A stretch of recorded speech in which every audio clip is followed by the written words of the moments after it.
ततो नान्दीमुखीं रात्रिं भरतं सूतमागदाः तुष्टुवुः सविशेषज्ञाः स्तवैः मङ्गलसंस्तवैः सुवर्णकोणाभिगतः प्रणादध्यामदुन्दुभिः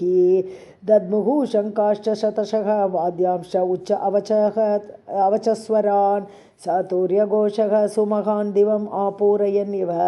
भरतं शोकसन्तप्तं भूयः शोकैः अरन्दयत् ततः प्रवृद्धः भरतः तं घोषं सन्निवर्त्य च न अहं राजा इति च उक्त्वा तं शत्रुघ्नम् इदमब्रवीत् पश्य शत्रुघ्न कैकेय्या लोकस्य अपकृतं महत् विसृज्य मयि दुःखानि राजा दशरथः गतः तस्य एषा धर्मराजस्य धर्ममूला महात्मनः परिभ्रमति राजश्रीः नौरिव आकर्णिका जले यो हि न सुमहान्नाथः सोऽपि प्रव्राजितः वने अनया धर्ममुत्सृज्य मात्रा मे राघव स्वयम् इति एवं भरतं वीक्ष्य विलपन्तम् अचेतनं कृपणारुरुदुः सर्वाः सुस्वरं योषितस्तदा तदा तस्मिन् विलपति वसिष्ठः राजधर्मवित् सभां इक्ष्वाकुनाथस्य प्रविवेश महायशाः शातकुम्भमयीं रम्यां मणिहेमसमाकुलां सुधर्माम् इव धर्मात्मा स गणः प्रत्यपद्यत स काञ्चनमयं पीठं स्वस्ति आस्तरणसंवृतम् अद्यास्त सर्ववेदज्ञः दूतान् अनुशशास च ब्राह्मणान् क्षत्रियान् योधान् अमात्यान् गणवल्लभान् क्षिप्रमाणयत अव्यग्राः कृत्यमात्यति अत्ययिकं हिनः स राजपुत्रं शत्रुघ्नं भरतं च यशस्विनं युधाजितं सुमन्त्रं च ये च तत्र हिता जनाः ततो हलहला शब्दः महान् सुमहद् अपद्यत रथैः अश्वैः गजैश्चापि जनानाम् उपगच्छतां ततो भरतमायान्तं शतक्रतुमिव अमराः प्रत्यनन्दन् प्रकृतयः यथा दशरथं तथा हृदयिव तिमिनागसंवृतः स्तिमितजलः मणिशङ्खशर्करः दशरथसुतशोभिता सभा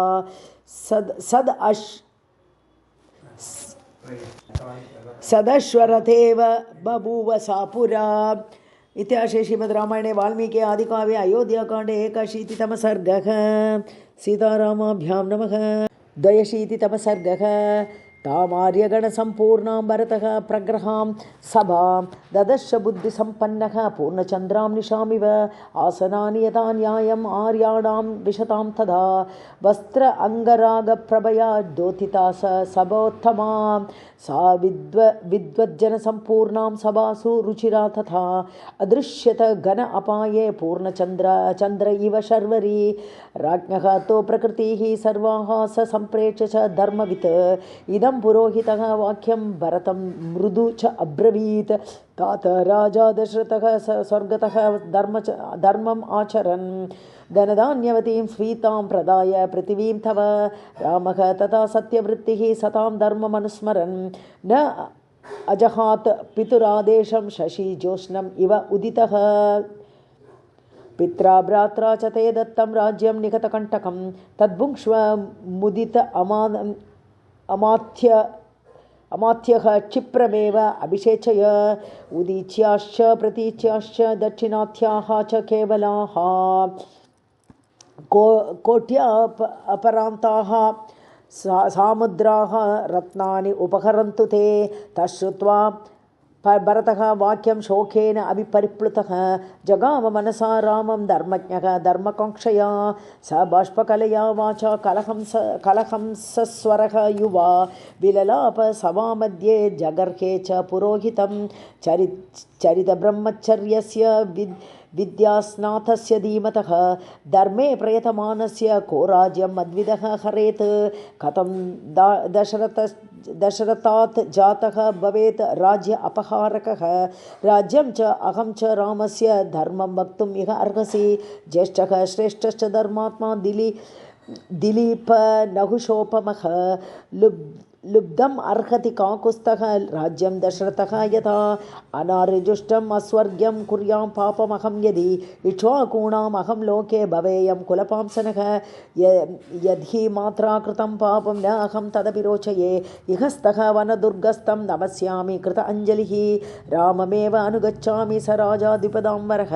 त्रयाणामपि लोकानां राघवः राज्यमर्हति तद्वाक्यं धर्मसंयुक्तं श्रुत्वा सर्वे सभासदः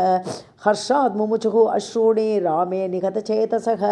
यदि तु आर्यं न शक्ष्यामि विनिवर्तयितुं वनात् वने तत्रैव वत्स्यामि यथा आर्यः लक्ष्मणस्तथा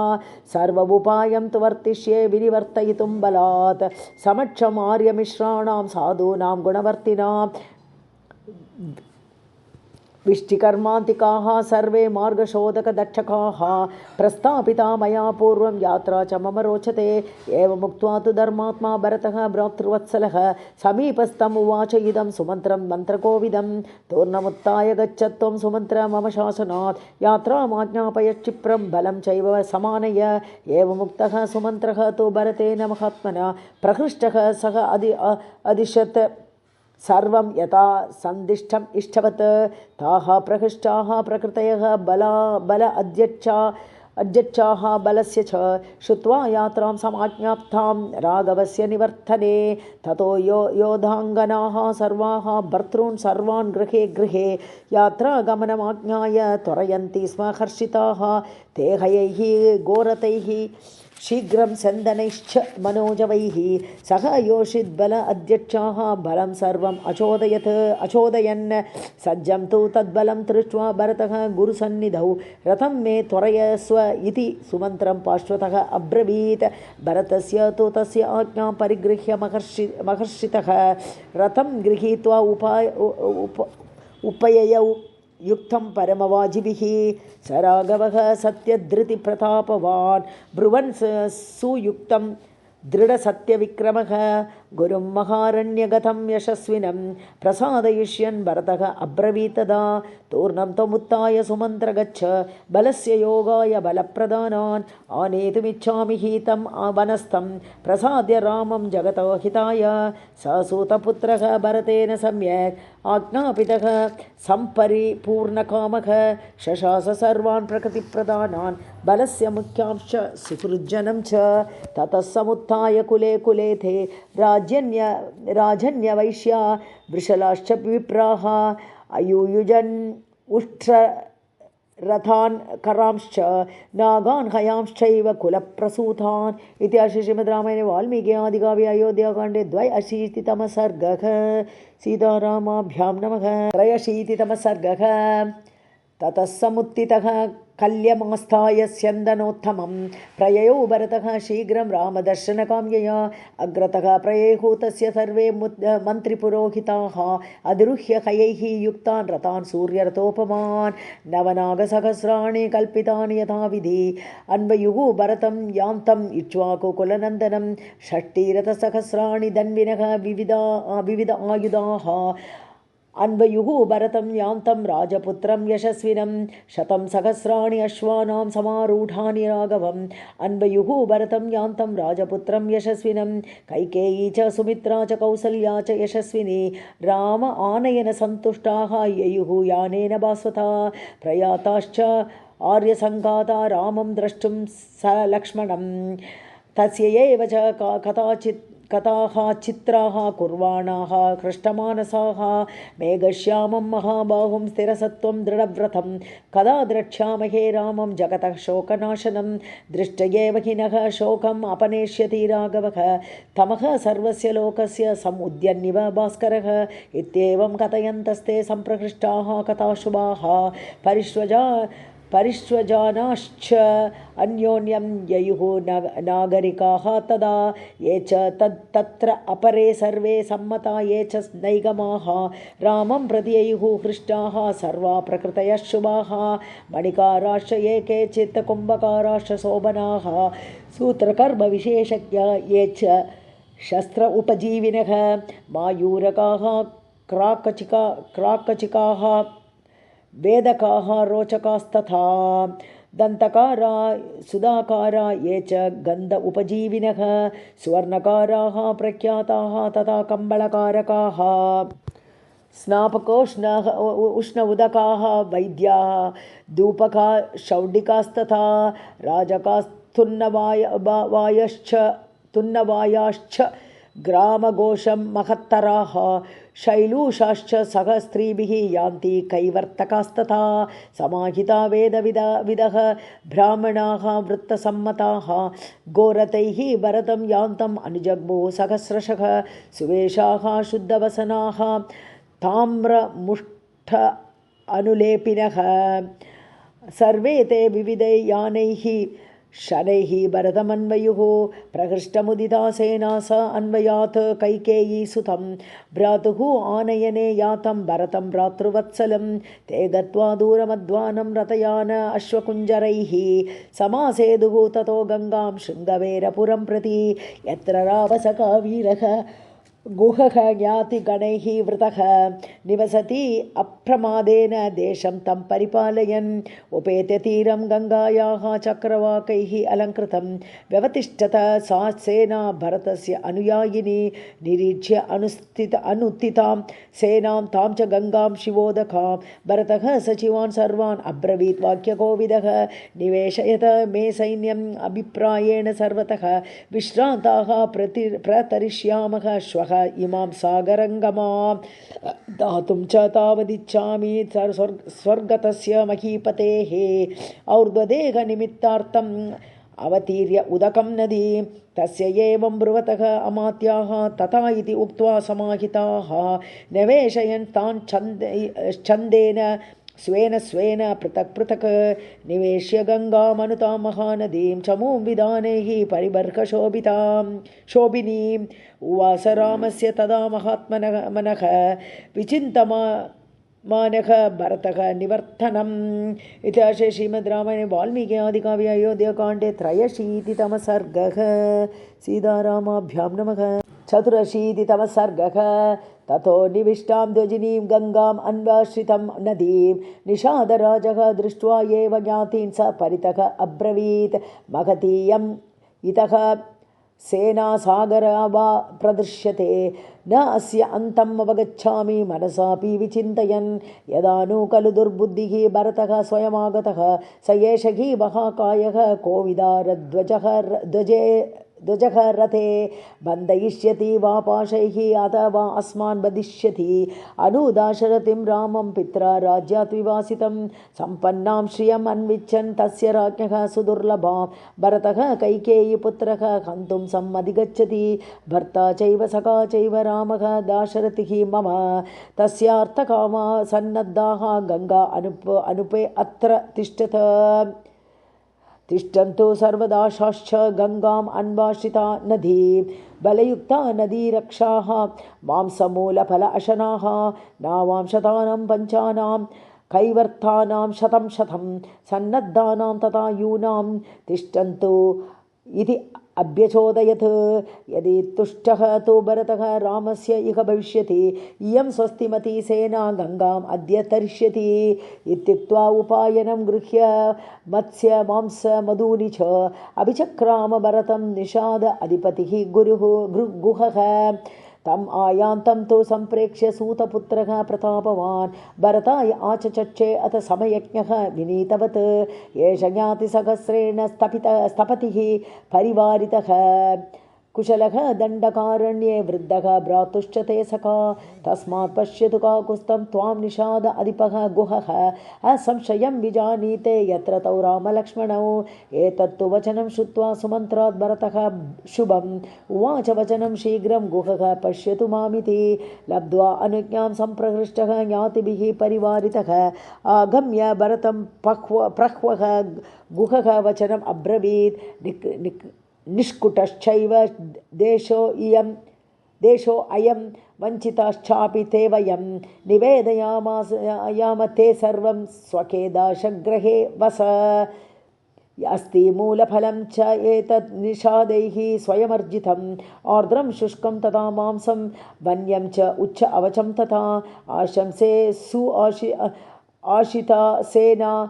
वत्स्यति येनाम्बिबावरिम् अर्चितः विविधैः कामैः श्वः स सैन्यः गमिष्यसि इति श्रीमद्रामायणे वाल्मीकि आदिकाव्ये अयोध्याकाण्डे 84तमः सर्गः। सीतारामाभ्यां नमः। 85तमः सर्गः। एवमुक्तस्तु भरतः निषाद अधिपतिं गुहं प्रत्युवाच महाप्राज्ञः वाक्यं हेतु अर्थसंहितम् ऊर्जितः खलु ते कामः कृतः मम गुरोः सखे यो मे त्वम् ईदृशीं सेनाम् अभ्यर्चयितुम् इच्छसि इत्युक्त्वा स महातेजाः गुहं वचनमुत्तमम् अब्रवीत् भरतः श्रीमान् पन्तानं दर्शयन् पुनः खतरेण गमिष्यामि भरद्वाज आश्रमं यथा गहनो अयं वृषं देशः गङ्गा अनूपः दुरत्ययः तस्य तद्वचनं श्रुत्वा राजपुत्रस्य धीमतः अब्रवीत् प्राञ्जलिः भूत्वा गुहः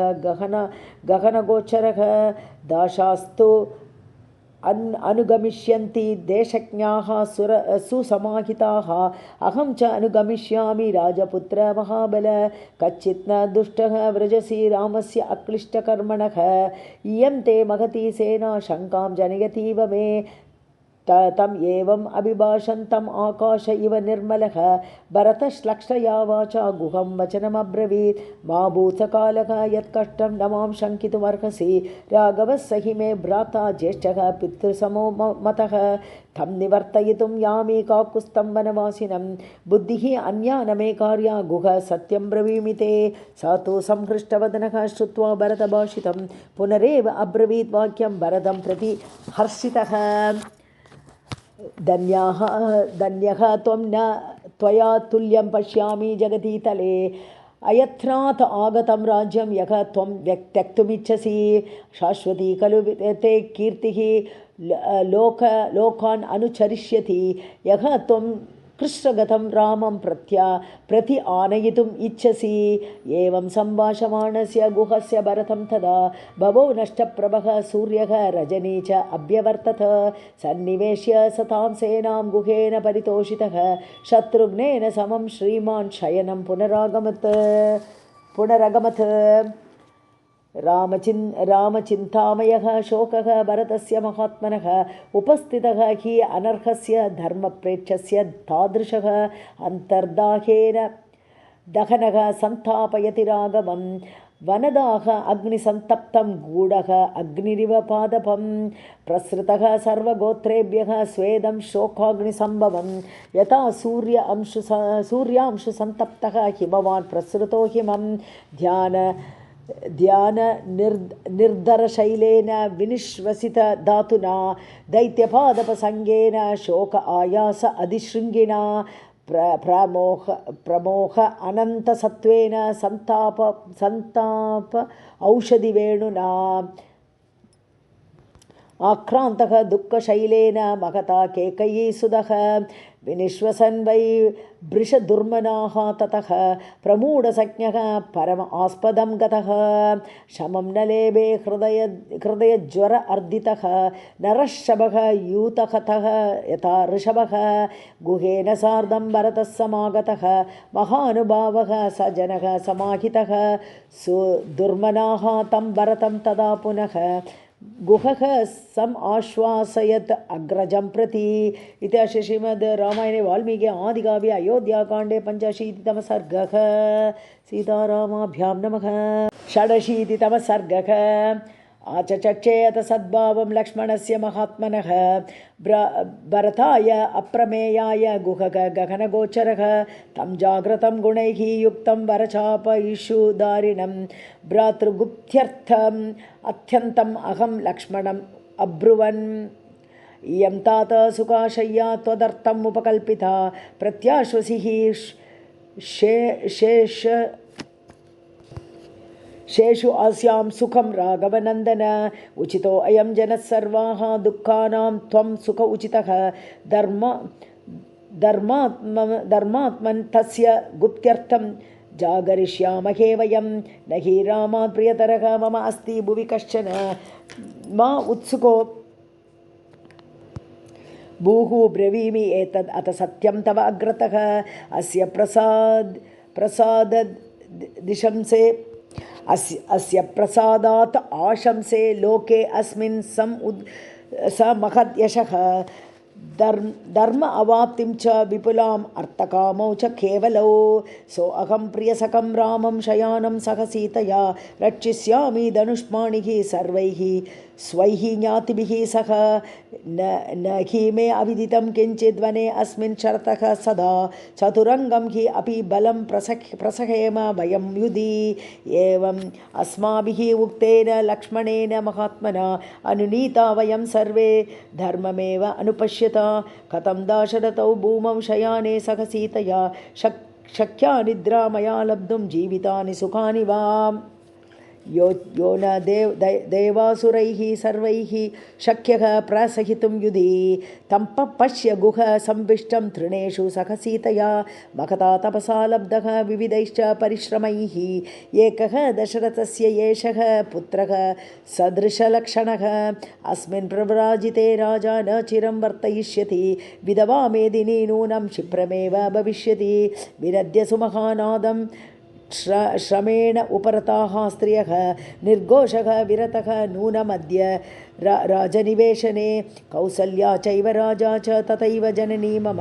न आशंसे यदि ते सर्वे जीवेयुः शर्वरीमिमां जीवेदपि च मे माता शत्रुघ्नस्य अन्ववेक्षया दुःखिता याहि कौसल्या वीरसूः विनशिष्यति अतिक्रान्तम्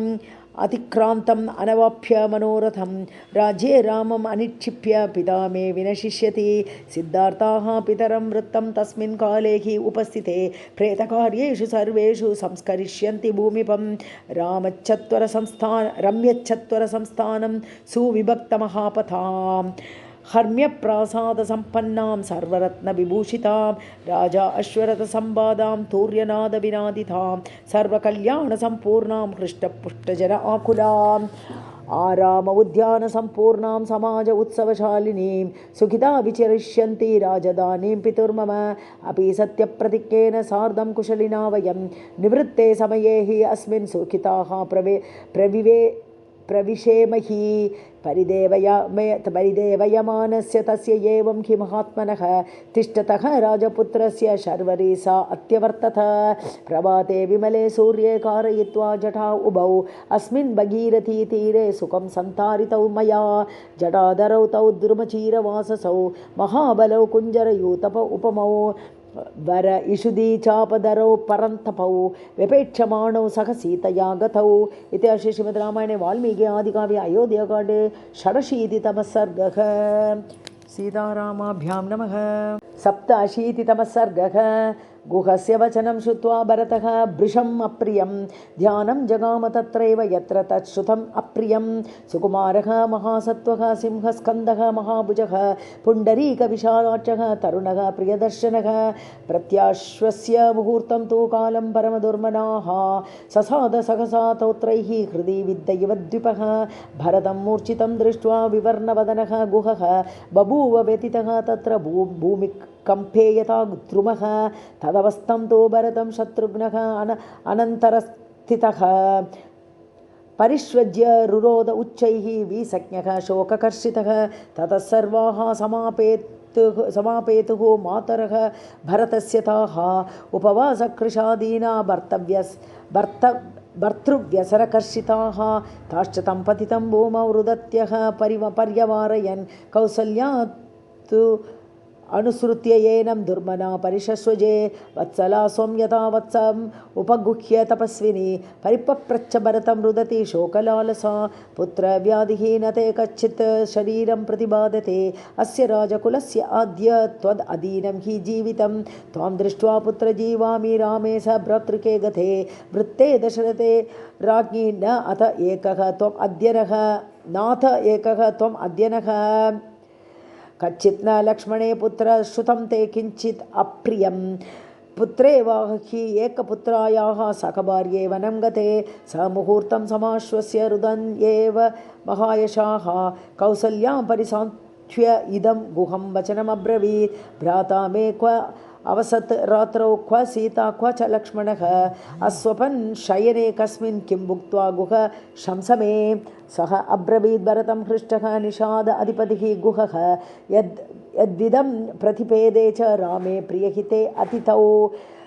अन्नम् उच्च अवचं भक्ष्याः फलानि विविधानि च रामाय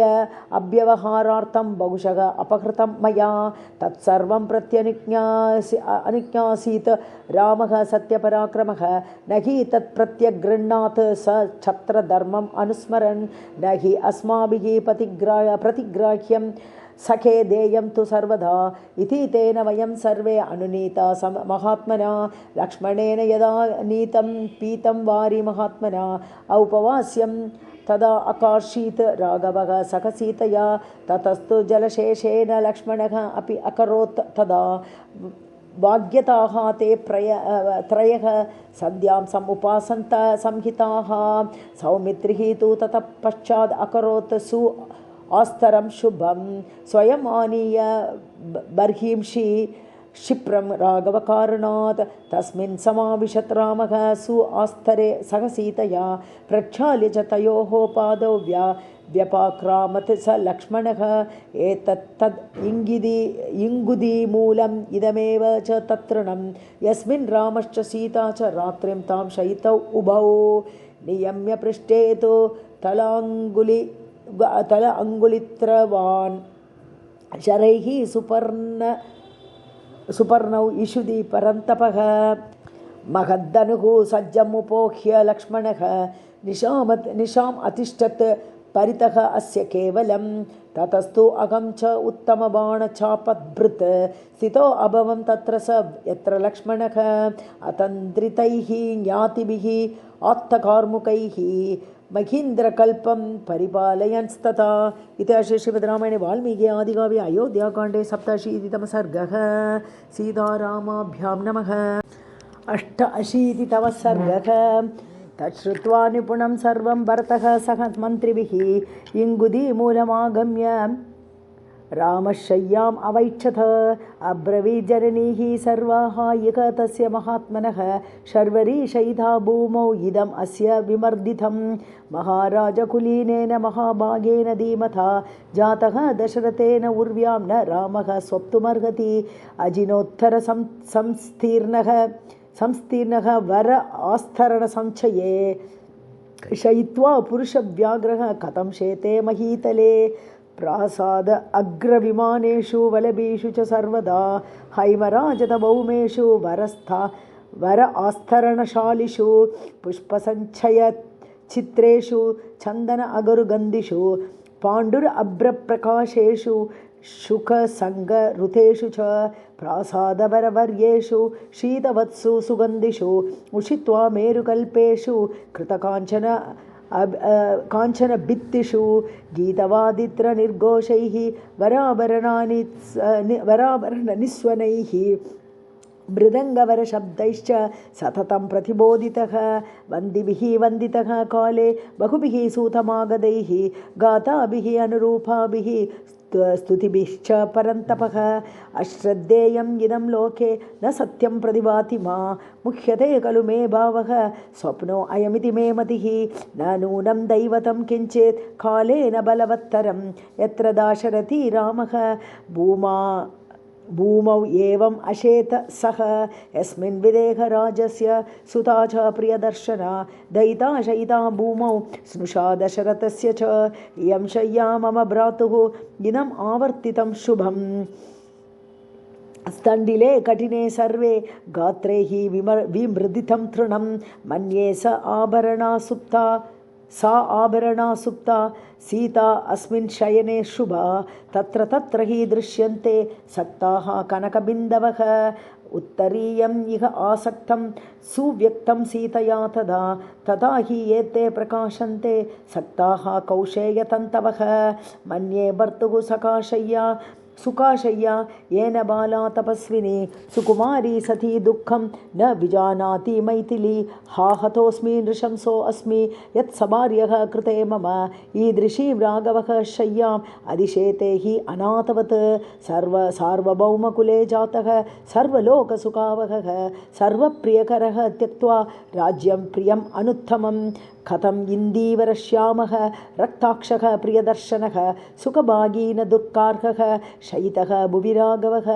धन्यः खलु महाभागः लक्ष्मणः शुभलक्षणः भ्रातरं विषमे काले यः रामम् अनुवर्तते सिद्धार्था खलु वैदेही पतिं या अनुगता वनं वयं संशयिताः सर्वे हीनाः तेन महात्मना आकर्णधारा पृथिवी शून्या इव प्रतिभाति वे गते दशरथे स्वर्गं रामे च अरण्यमाश्रिते न च प्रार्थयते कश्चित् मनसापीव सुन्दरा वने निवसतः तस्य बाहुवीर्य अभिरक्षिता शून्यसंवरण आरक्षा अयन्त्रित हयद्विपाम् अनावृतपुरद्वारां राजधानीम् अरक्षिताम् अप्रहृष्टबलां शून्यां विषमस्ताम् अनावृतां शत्रवः न अभिमन्यन्ते भक्ष्यान् विषकृतानिव अद्य प्रभृति भूमौ तु शयिष्ये अहं तृणेषु वा फलमूल अशनः नित्यं जटाचीराणि धारयन् तस्य अहमुत्तरं कालं निवत्स्यामि सुखं वने तत्प्रतिश्रुतम् आर्यस्य नैव मिथ्या भविष्यति वसन्तं भ्रातुः अर्थाय शत्रुघ्नः माम् अनुवत्स्यति लक्ष्मणेन सह अयोध्यायाम् आर्यः मे पालयिष्यति अभिषेक्ष्यन्ति काकुत्स्थम् अयोध्यायां द्विजातयः अपि मे देवताः कुर्युः इमं सत्यं मनोरथं प्रसाद्यमानः शिरसा मया स्वयं बहुप्रकारं यदि न प्रपत्स्यते ततो अनुवत्स्यामि विचिराय राघवं वनेचरं न अर्हति माम् उपेक्षितुम् इति श्रीमद् रामायणे वाल्मीकि आदिकाव्ये अयोध्याकाण्डे 88तमः सर्गः। सीतारामाभ्यां नमः। 89तमः सर्गः। व्युष्य रात्रिं तु तत्रैव गङ्गाकूले स राघवः काल्यम् उत्थाय शत्रुघ्नम् इदं वचनमब्रवीत् शत्रुघ्न उत्तिष्ठ किं शेषे निषाद अधिपतिं गुहं शीघ्रमानय भद्रं ते तारयिष्यति वाहिनीं जागर्मीनाहं स्वपिमि तथैव आर्यं विचिन्तयन् इत्येवमब्रवीत् भ्राता शत्रुघ्नः विप्रचोदितः इति संवदतोः एवम् अन्योन्यं नरसिंहयोः आगम्य प्राञ्जलिः काले गुहः वचनमब्रवीत् कच्चित् सुखं नदीतीरे अवात्सीः काकुत्स्थशर्वरीं कच्चिच्च सहसैन्यस्य तव नित्यम् अनामयं गुहस्य तत्तो वचनं श्रुत्वा स्नेहात् उदीरितं रामस्य अनुवशः वाक्यं भरतोऽपि इदमब्रवीत् सखा सुखानः शर्वरी धीमन् पूजिताश्चापि ते वयं गङ्गां तु नौभिः बह्वीभिः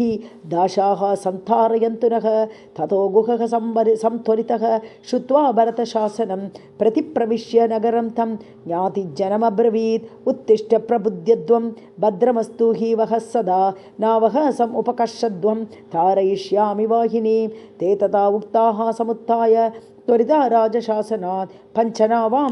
शतानि एव समानिन्युः समन्ततः अन्याः स्वस्तिकविज्ञेयाः महाघण्टाधरावराः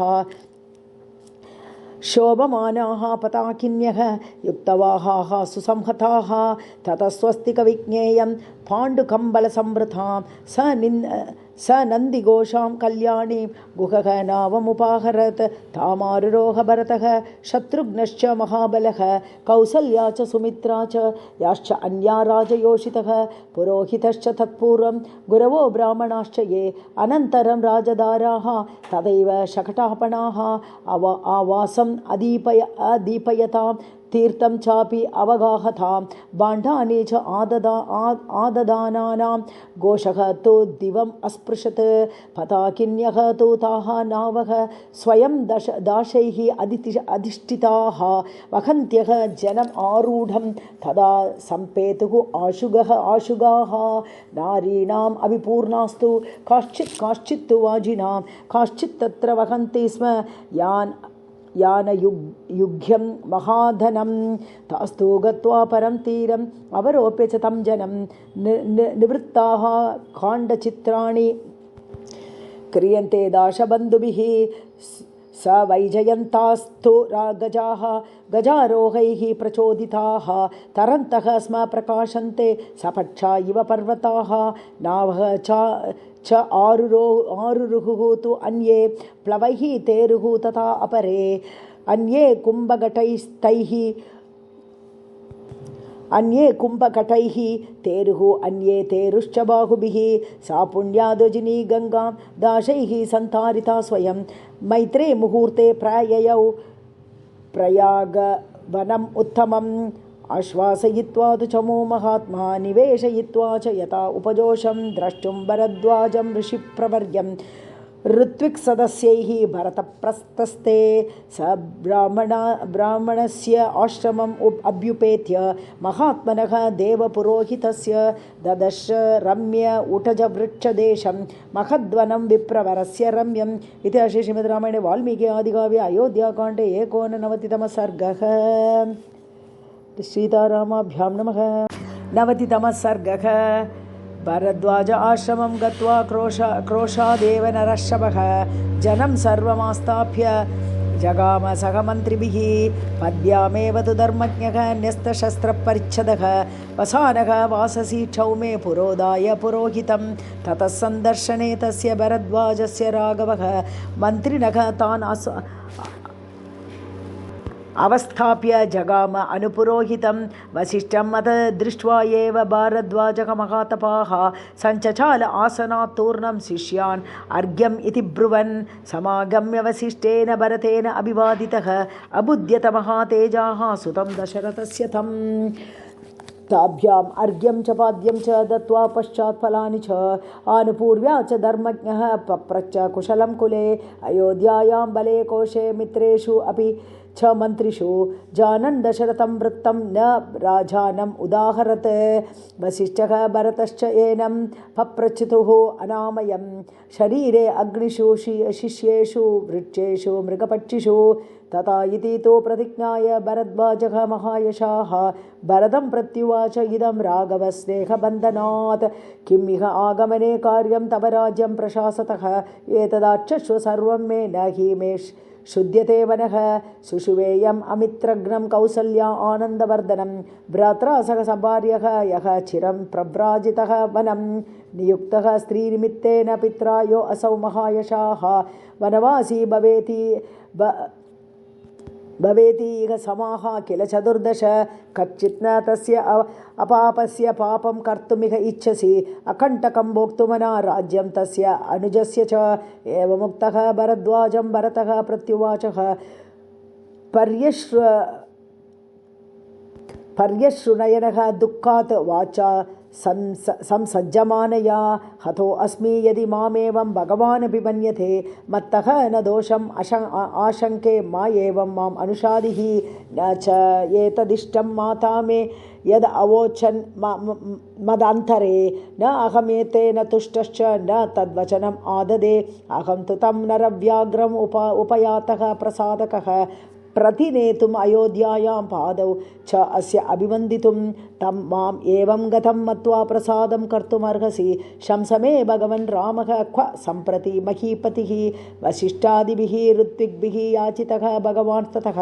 उवाच तं भरद्वाजः प्रसादात् भरतं वचः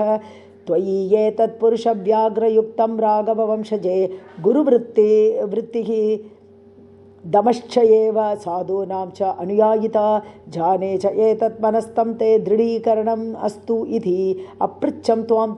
तवापि अर्थं कीर्तिं सम् अभिवर्धयन् जाने च रामं धर्मज्ञं ससीतं सह लक्ष्मणम् अयं वसति ते भ्राता चित्रकूटे महागिरौ श्वः तु गन्तासि तं देशं वस अद्य सह मन्त्रिभिः एतं मे कुरु सुप्राज्ञा कामं कामार्थकोविद ततस्तथा इति एवम् उदारदर्शनः प्रतीतरूपः भरतो अब्रवीत्वचः चकार बुद्धिं च तदाश्रमे तदा निशानिवासाय नराधिपात्मजः। इत्यार्षे श्रीमद्रामायणे वाल्मीकि आदिकाव्ये अयोध्याकाण्डे 90तमः सर्गः। सीतारामाभ्यां नमः।